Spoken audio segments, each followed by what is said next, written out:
Pero primero, Gonzalo, te doy el pase, por favor, para que nos cuentes sobre lo que hacen en Cuba.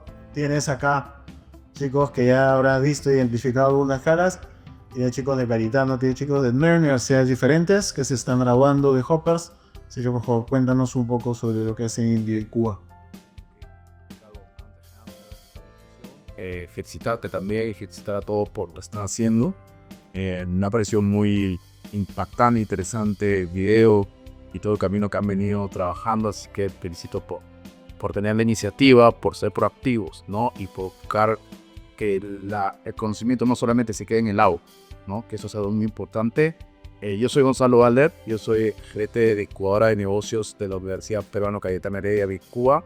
De formación soy ingeniero de sistemas, una formación también en tecnología. Y básicamente lo que hacemos en incubadora de negocios es impulsar la generación y escalamiento desde el mito pasados en ciencia y tecnología. Somos una de las incubadoras más antiguas de las incubadoras de negocios que hay a nivel nacional. Tenemos más de 10 años teniendo la oportunidad de asesorar, apoyar, acompañar a muchos emprendedores ganadores de los fondos de ProInnovate como Startup Perú. Y muchos de ellos también han sido en el rubro salud, considerando el posicionamiento que tiene la Universidad Cayetano Heredia como referente de todo los temas que es salud, ¿no? Básicamente lo que hacemos son talleres y programas que lo que buscan es apoyar a emprendedores en diferentes etapas de su camino emprendedor, ¿no? Desde la idea hasta también emprendedores, por ejemplo, que también es extranjeros que están buscando aterrizar en nuestro país, con un programa también de soft landing, ¿no? Para que también puedan vivir emprendedores para que también saber las tecnologías que puedan impactar en nuestro país. Bien, Gonzalo, muchas gracias. Y bueno, como verás, Hoppers es un programa en donde nosotros nos hemos centrado en estudiantes principalmente de las ingenierías justamente biomédica, biomecánica, ¿no? Pero sin ser excluyentes también de diferentes carreras, ¿no? Ingeniería de sistemas, ingeniería electrónica, ingeniería mecánica, ¿no? Y todo esto orientado justamente al aprendizaje de la biomecánica y bueno, también en el involucramiento con el trato del usuario, ¿no? Entonces, ese es un poco lo que hemos estado haciendo. Y ahí yo te quería hacer una primera pregunta, Gonzalo. ¿Cómo ves que tú esta vinculación del alumno de ciencias con el movimiento emprendedor, con el movimiento de colocar una solución en la vida real, ¿no? Porque muchas veces el estudiante de ciencias creo que tiene este insight de más investigación, pero ¿cómo ves tú esa realidad desde Cuba? Sí, a ver, para responder esa pregunta voy a emplear un poco la visión no solamente a biomédica, sino también a ciencias como biología, química, ¿no? Dentro de los emprendedores o proyectos que apoyamos en incubadora, no solamente vemos temas de salud, también hay muchos temas de biotech, de temas también de alimentos, ¿no? De aprovechar, por ejemplo, la biodiversidad peruana. Además, desde el incubadora nosotros, desde el 2024, lanzamos un programa a nivel nacional que está orientado a estudiantes, investigadores, etcétera, de universidades a nivel nacional que se llama Lab to Market, el cual hemos tenido 72 graduados, ¿no? Todos desde diferentes universidades, se me olvidó que más o menos 15 universidades de Perú. Y hay un patrón que siempre típico, ¿no? Tenemos gente muy brillante en nuestro país, ¿no? Pero muchas veces el ingeniero o el investigador está muy metido en su vida, ¿no? En el proyecto, en el producto. Es justo este programa Lab to Market lo que busca es explorar el potencial comercial de esta solución, ¿no? Los obligamos a salir a entrevistar, a, como se dice, get out of the building, ¿no? Salir del edificio, porque algo que ha dicho muy bien Ricardo, y creo que es una de las bases del programa Hoppers, es de que si tú no tienes el problema para necesitar el usuario primero, y tú estás enseñando para solucionar ese problema, es muy probable que no llegues a crear algo que realmente sea usable, que finalmente sea innovación, que quede una invención, pero no innovación, pero innovación es se pone en el mercado del uso de un usuario. Pero entonces yo creo que una de las recomendaciones que hay a cualquier investigador es de que cuando vayan a investigar tengan en cuenta el potencial de eso en el mercado. El apetito, por ejemplo, que hay a nivel internacional, por ejemplo, en este tipo de tecnologías, en este tipo de soluciones, o si es un problema que tiene un alcance global, ¿no? Entonces, la recomendación sería, se puede trasladar, ¿no?, la investigación y la parte académica a soluciones reales, pero normalmente no está tan conectado directamente, ¿no? Entonces, pero para que pueda funcionar en el mercado, sí o sí tienen que salir a hacer lo que es el descubrimiento de clientes, ¿no? A entender el problema del usuario, ¿no? Como he visto en los videos, ¿no? Ha sido parte también de esa tarea y eso me parece excelente, ¿no? Entonces, una investigación orientada en el usuario y también en un potencial de mercado, ¿no? Porque lamentablemente en nuestro país, en realidad mucha de la investigación que se hace en los laboratorios de nuestro país es una investigación, hacer un paper, ¿no? Y que normalmente es investigación básica, ¿no? Entonces, esto cómo funciona, ¿no? Pero nunca va a llegar a un producto final. Y yo veo que en las ingenierías, yo también soy un ingeniero, creo que en el ADN tenemos justo en la programación de ADN tenemos esa habilidad de pensar soluciones a problemas, ¿no? Digamos, la de una manera para solucionarlo, y yo creo que su generación, ¿no? Fíjate un paréntesis, ya usted tan joven, tiene muchísimo propósito para poder aplicar ese conocimiento a la vida. Así que por mi lado los motivo a que trabajen en soluciones reales, porque muchas veces se crean soluciones que nadie quiere, ¿no? Básicamente. Entonces el mercado se queda. No, o sea, lo perfecto. Y ahí voy a aprovechar. Igual creo que después nos va a dar un pequeño espacio para preguntas del público, pero tengo la pregunta. ¿Este programa Lab to Market que tienen en Indicua está abierto o es exclusivo para estudiantes de Cayetano? ¿O cómo, digamos, cómo podría ser esa figura? Ay, te cuento. Dentro de la incubadora tenemos programas que son para la comunidad herediana. Por ejemplo, el PRE de Cayetano es solamente para alumnos de PEA. Pero también tenemos muchos programas, en realidad hacemos son 13 programas al año, programas que son abiertos a nivel nacional. Nosotros también como incubadora de negocios hemos recibido un cofinanciamiento del Proyecto Innovatec, y la misión de ese proyecto, ¿por qué Proyecto Innovatec? Nosotros, porque nuestra tesis y mi proyecto de postulamos fue que íbamos a buscar a nivel nacional de esos investigadores, ¿no?, que tal vez están escondidos en una región, ¿no?, investigando algo muy interesante con una visión muy técnica y tal vez no de mercado, y tratar de validar, ver, cambiar ese chip, tal vez, ¿no?, de que no se quede en el laboratorio o se la crea, que eso es muy importante, porque muchos a veces veo que no, un extranjero, wow, un extranjero como los ellos son, ¿no?, que son lindos, que son, ¿no?, animales, que son, pero en verdad el peruano tiene toda la habilidad como para competir de todo con cualquier persona de fuera, ¿no? Entonces, el programa Lab to Market es un programa que es abierto a nivel nacional. Estamos lanzando una siguiente convocatoria el próximo año, inicio del próximo año, y puede participar cualquier investigador, docente, estudiante o equipo, ¿no?, de estudiantes que tenga un proyecto. Ustedes conocen lo que es el TRR, el nivel de TRR2 en adelante, ¿no? O sea que también es un programa que acepta proyectos y le da bastante de entrada, casi como que teóricamente va a funcionar, o preferiblemente con un prototipo, que yo creo que es el momento en el que más le puede sacar el jugo al programa. Perfecto, Gonzalo. Y ahí también algo bien importante que nosotros vemos en Hopper y en Hopnis como tal, es también cómo fusionamos esto, a lo que nosotros le llamamos este tridente de tecnología, innovación e impacto social, ¿no? ¿Por qué? Porque muchas veces se piensa que, y que el coco, yo creo que esa es una disyuntiva, porque muchas veces se piensa que el impacto social y el modelo de negocio están separados, ¿no? Y la verdad de todo es que creo que deben juntarse mucho más para que haya sostenibilidad a lo largo del tiempo.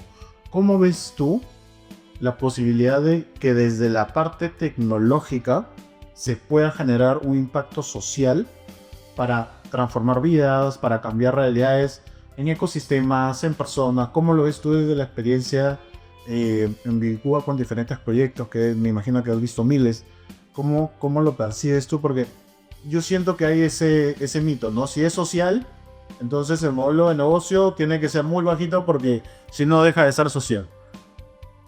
Bueno, eso de ahí no es, o sea, si tú quieres impactar necesitas tener plata para impactar más. O sea, es una con otra, ¿no? He visto muchos proyectos, de mi perspectiva, si bien se puede hacer, es un trabajo complejo.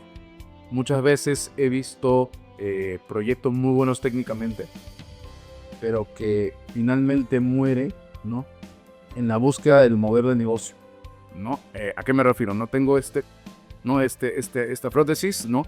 Ahora, ¿cómo la comercializo? ¿A cuánto lo comercializo? ¿Quién es mi cliente?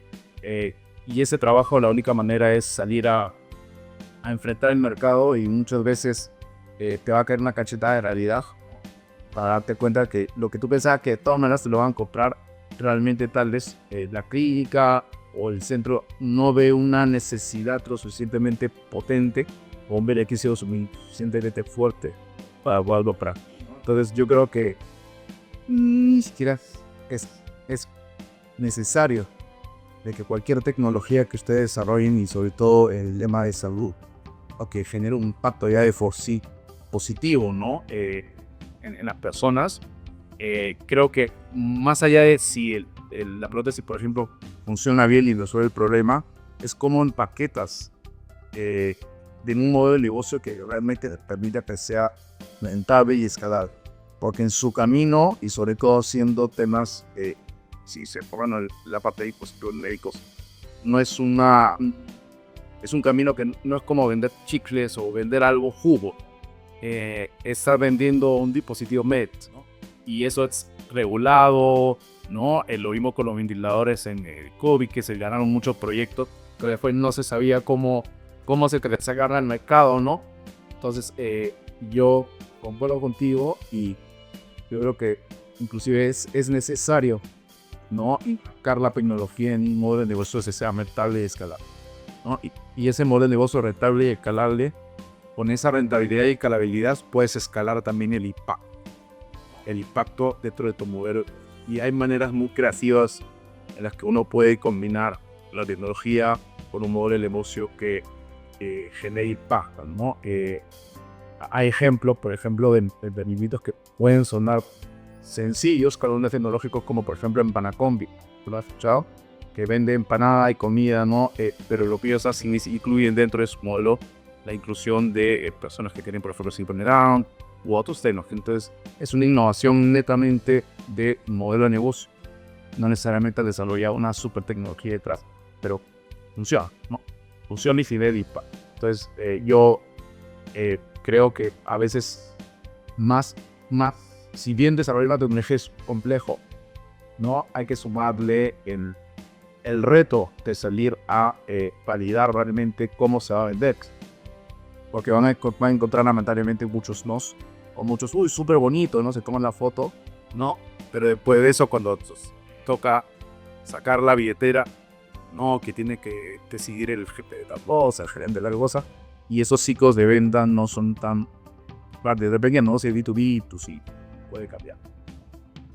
Correcto, Gonzalo. Y ahí justamente una de las cosas que creo que los hoppers han podido vivir en la Marathon, que es esta maratón que tuvimos de toma de medidas, es que justamente ellos sabían muy bien, ¿no? Que si bien las personas que iban a llegar no necesariamente iban a recibir una prótesis gratis, pero tenían la opción de tener diferentes canales para que esta prótesis sea accesible, ¿no? Porque estamos hablando de un mercado donde la prótesis convencional podía costar, no sé, $200,000, ¿no?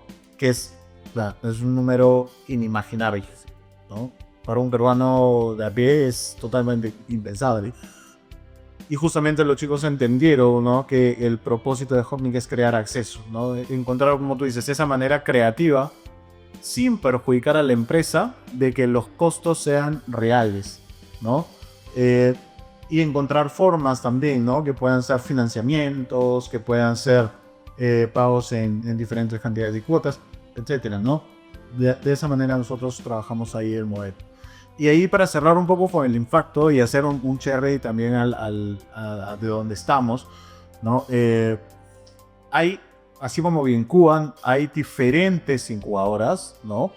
Y, y diferentes programas, ¿no? Porque, por ejemplo, Vincuba tiene múltiples programas, como tú lo has dicho, 14 creo programas al año, ¿no? Y UPC también tiene programa de protagonistas del cambio, ¿no? Que se centra mucho en el impacto, pero también trabaja mucho en lo que es, oye, si eres un emprendimiento tecnológico, también puedes generar impacto social.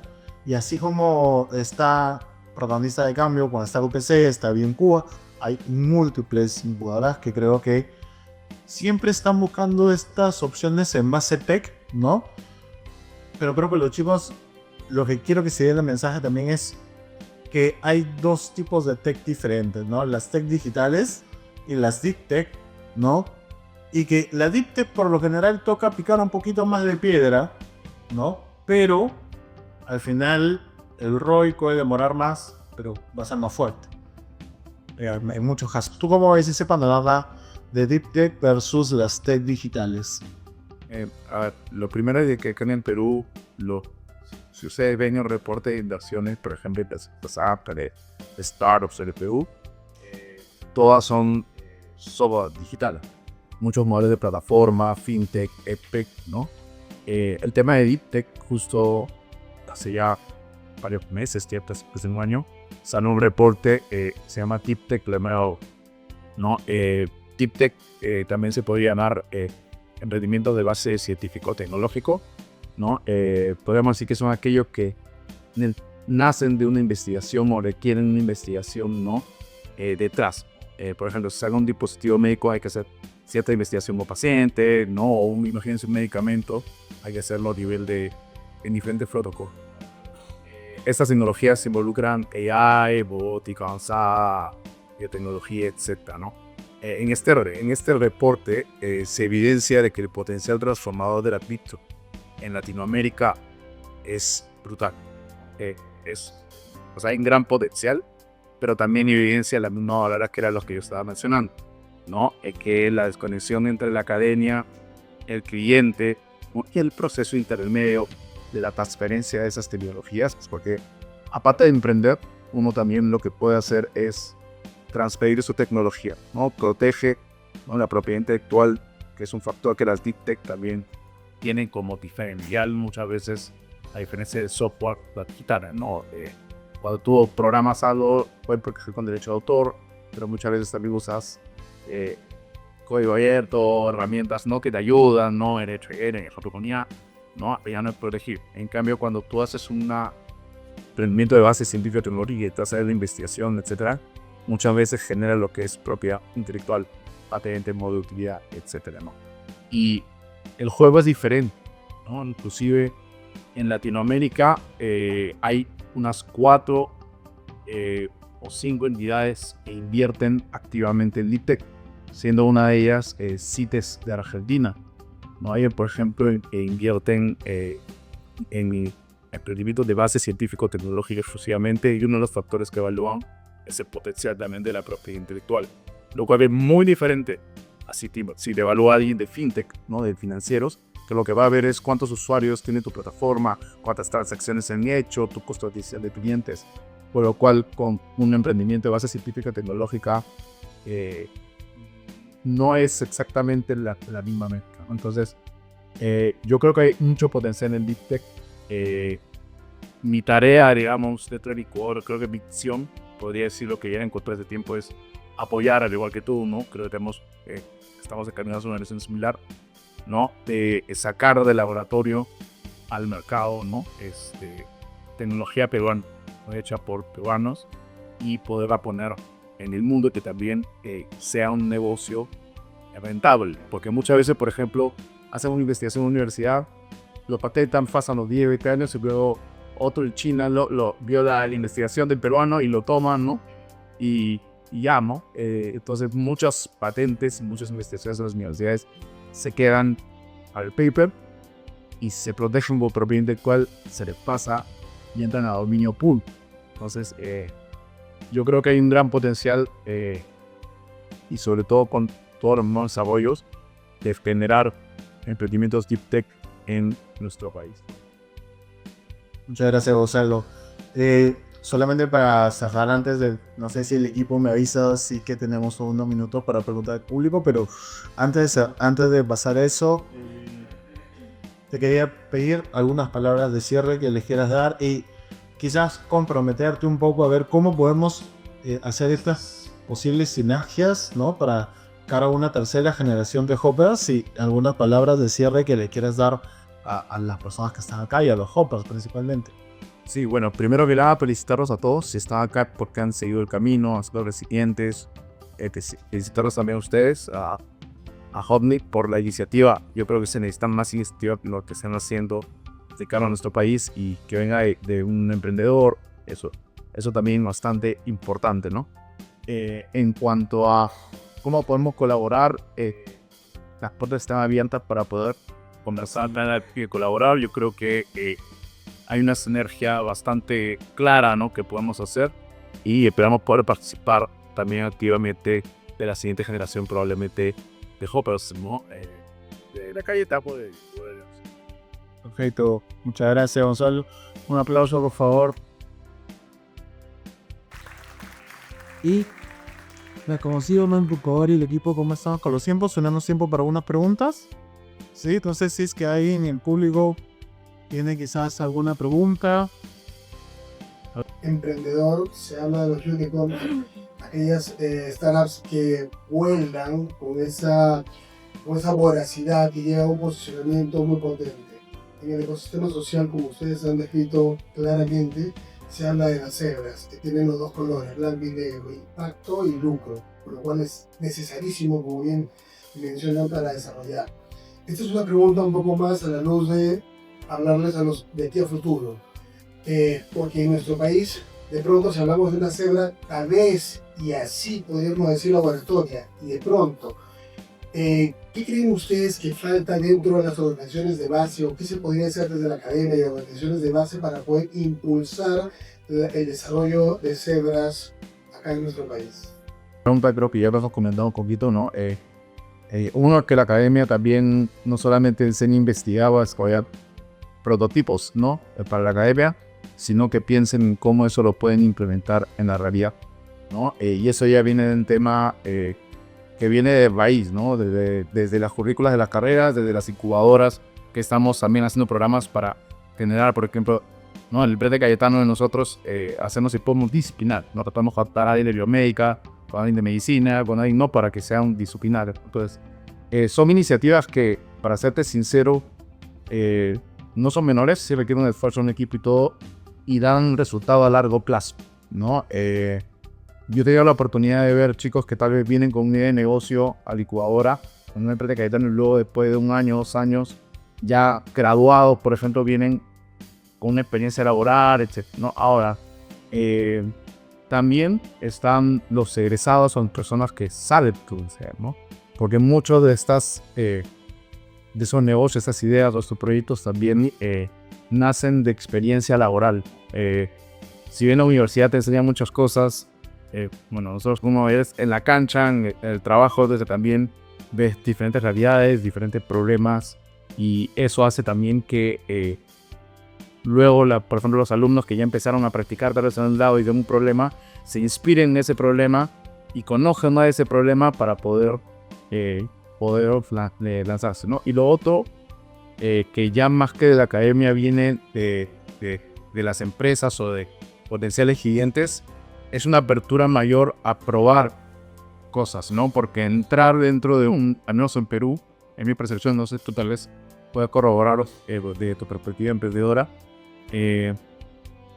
muchos se dicen, qué bonito, ¿no? Se toman la foto contigo, ¿no? Salen en el programa con el brazo biomédico, pero a la hora le dice, ya, hagamos negocios, ¿no?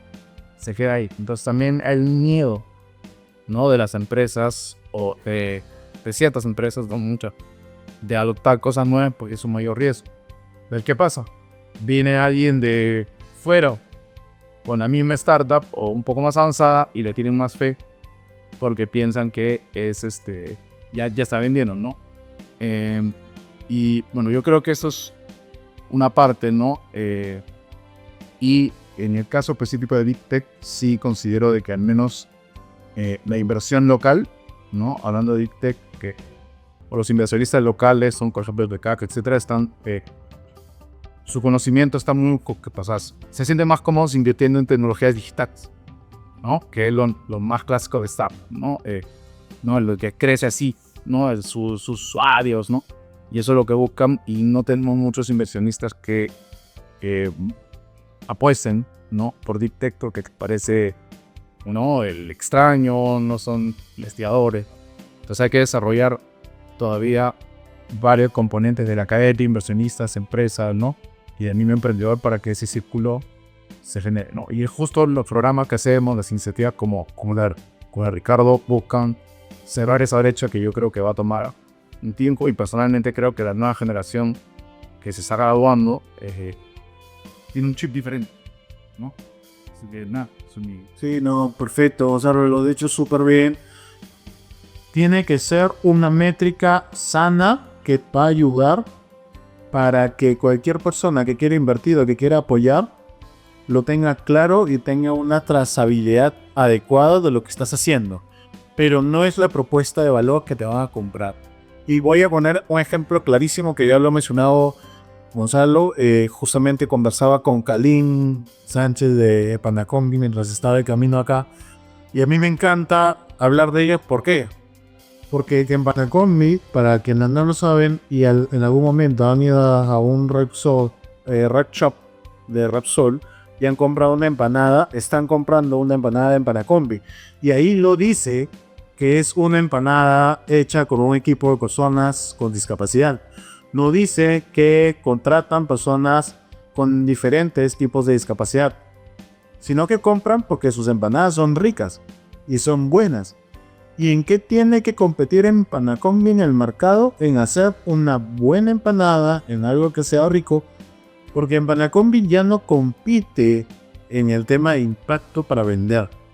Compite con otras marcas de empanadas, compite con la empanada que te venden en otros markets, contra eso compite.